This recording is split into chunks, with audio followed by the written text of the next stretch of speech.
दोस्तों, दिल से स्वागत है आप सभी का मेरे जेके कहानियाँ चैनल में। सबसे पहले आपको बता दूं कि आपका साथ मेरे लिए कितना खास है। आप सभी का प्यार और सपोर्ट ही मुझे आगे बढ़ाता है। लेकिन दोस्तों, मैंने देखा है कि आप वीडियो देखते हैं लेकिन लाइक, कमेंट और सब्सक्राइब करना भूल जाते हैं। आज की मनोरंजक कहानी को शुरू करते हैं। बारिश की मौसम थी, बहुत तेज बारिश हो रही थी। मैं भीगने लगी। एक आदमी मुझे दूर से देख रहा था, वह जैसे मेरे करीब आया। मेरे जज्बात उमड़ पड़े। मैं उससे लिपट गई क्योंकि वह मेरा अंगरक्षक था। पहले तो मुझ जैसी अमीर लड़की को अपने बाहों में पाकर वह घबरा गया, लेकिन जैसे ही मैंने उसके हाथ पकड़कर अपने दोनों नरम नरम गेंद पर रख दिए, फिर मुझे बाहों में भरकर पूरी रात मेरे साथ 2 साल बीत गए थे। उस हादसे को मैं अजय के साथ बीती वह रात आज तक नहीं भूल पाई। बारिश की उस रात में उसने मेरे एकाएक जिस्म के अंगों को खुश कर दिया था, लेकिन उसके बाद भी आज मैं इस मुकाम में खड़ी थी। आज मेरी शादी थी। मेरा नाम प्रिया है। मैं एक बहुत बहुत अमीर इंसान की बेटी हूँ। मेरे पापा के लाखों का बिजनेस है, 10 फैक्ट्रीज है। ऐसे अमीर घर की रहने वाली हूँ। मैं जिस चीज के लिए जिद कर देती उसे मेरे पापा पूरी कर देते। कैसे हुआ? जितने भी पैसों की हो। मेरे अलावा मेरे परिवार में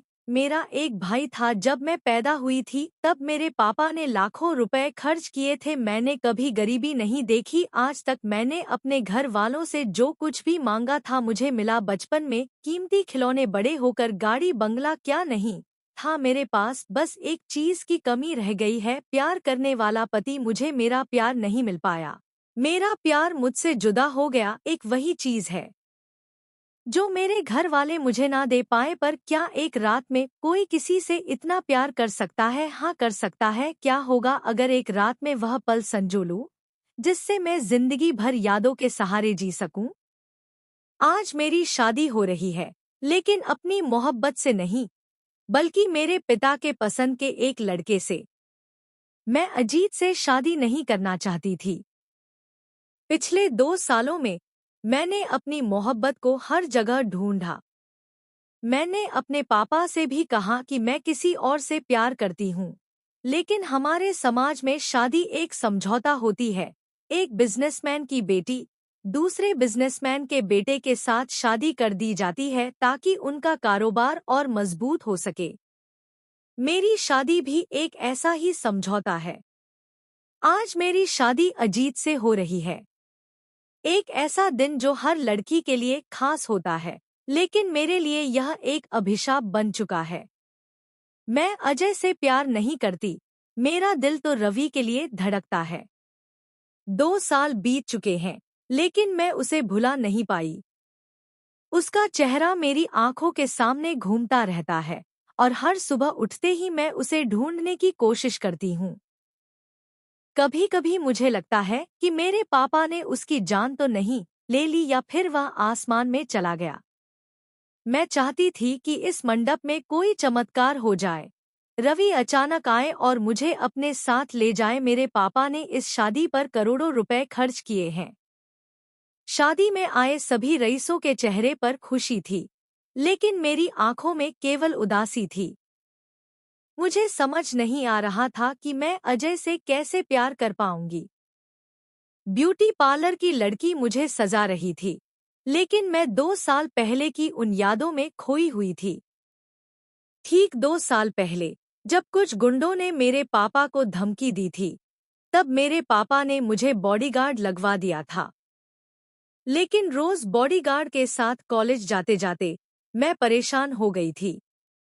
मैं चाहती थी कि मैं अपने दोस्तों के साथ समय बिता सकूं, बिना किसी डर के।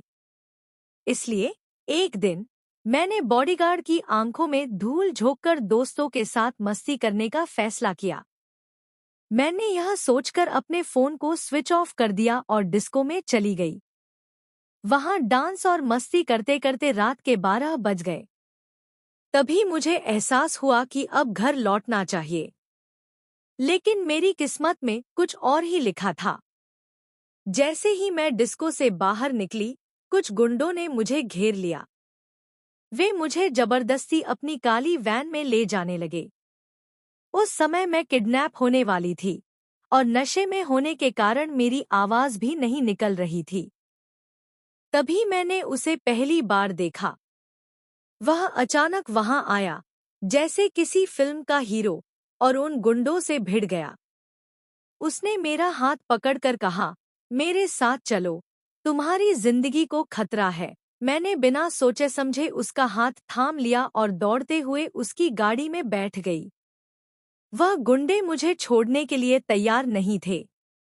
अजय ने कहा, इतना घबराओ मत, मैं तुम्हें बचा लूंगा। सड़कें सुनसान थी, हमारी गाड़ियां तेजी से भाग रही थी। अचानक उसने रेलवे क्रॉसिंग पार की और मुझे शहर से बाहर ले जाने लगा। मैंने पूछा, रवि, मुझे कहाँ ले जा रहे हो? उसने कहा, तुम खतरे में हो, तुम्हें मुझ पर भरोसा करना होगा। मैंने कहा, मुझे मेरे घर छोड़ दो, लेकिन उसने कहा, तुम्हें यहाँ से निकलना होगा। अजय मुझे एक सुनसान घर में ले आया, जहाँ न कोई था, न कोई पहचान। अचानक तेज आवाज से मेरी नींद खुली। मैं बहुत डर गई और अजय को ढूंढने लगी, लेकिन वह कहीं नहीं था। बाहर बारिश शुरू हो चुकी थी और मैं बाहर निकल गई। बारिश की बूंदों में भीगते हुए मुझे आजादी का एहसास हुआ, लेकिन तभी मुझे लगा कि कोई मुझे देख रहा है। जब मैंने देखा तो रवि वहीं खड़ा था, उसकी आंखों में गहराई थी। उसने मुझसे पूछा, तुम बारिश में क्यों भीग रही हो? मैंने कहा, मैं आजादी महसूस कर रही हूँ।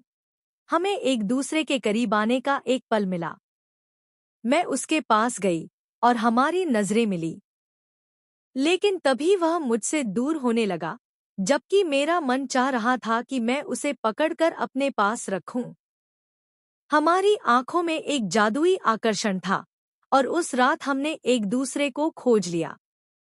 लेकिन हमारी खुशी को खतरा हो गया। हमें यह समझना था कि हमारी राहें कितनी जुदा थीं। जब मैं अपने पिता के पास लौटने लगी, तो मेरे मन में केवल अजय का नाम था। आखिरकार मैंने अजीत से शादी कर ली। अब मेरी जिंदगी एक दायरे में बंद हो चुकी थी और मैं अजय को ढूंढती रही, लेकिन वह कहीं नहीं मिला।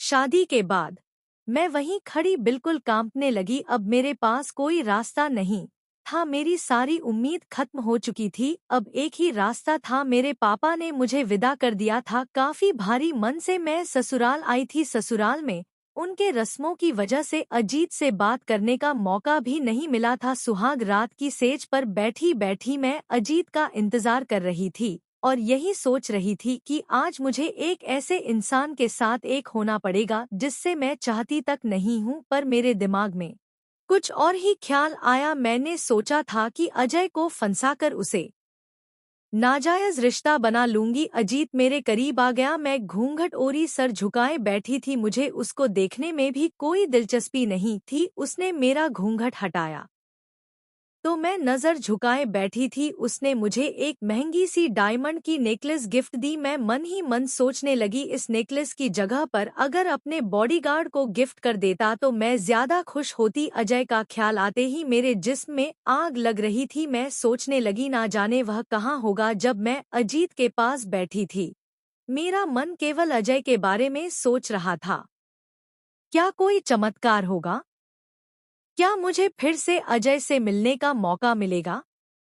मन में यही सोचकर बहुत रो रही थी। आखिर में न चाहते हुए भी मैंने अजीत के साथ सुहागरात मनाई और अपने अरमानों का गला घोंट दिया। तो दोस्तों, हमारी कहानी का अंत यहीं पर होता है। धन्यवाद।